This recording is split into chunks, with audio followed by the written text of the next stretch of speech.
Hello, my name is Bill Brown. I started writing poetry in my early 30s and started publishing about the same time. And now at 71, I have 12 collections. The Headless Angel was the 12th one that came out in March. And it was going to be pretty much introduced at the Tennessee Mountain Writers Conference. But all of that got called off because of the pandemic. So that is a disappointment. However,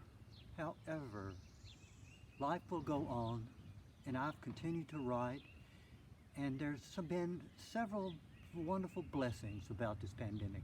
One is put me at home with my wife and my cats, and the green of the countryside in Tennessee. I've had a chance to walk a lot every day, and I've started a new book project that I'm really interested in sharing with others.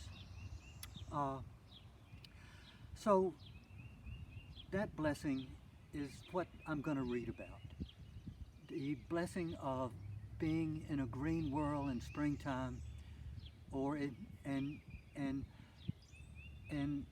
learning even during hardships to feel like that this is a gift to me in some ways. I'm going to start with a poem called Night Song.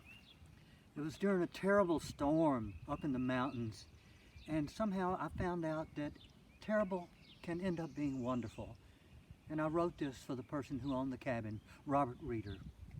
Night Song. All night trees rain leaves against the roof. Hickory, maple, and oak, palmed and scraped wood and tin, comb the air like ghost hands, freed from the arms of men who grieved with hands.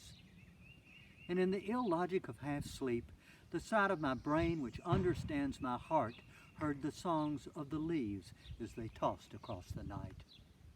I have lived among these trees for years, and we have felt the sky's weight heavy on our seed.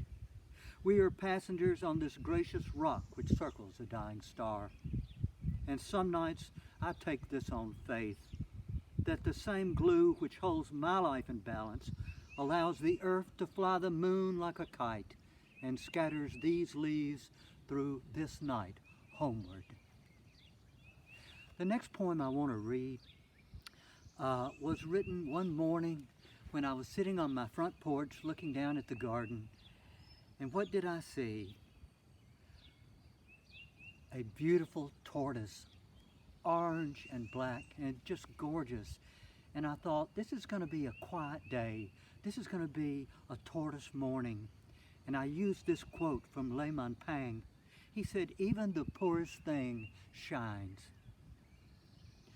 Today, my identity will remain as nameless as the given name of the tortoise grubbing my garden.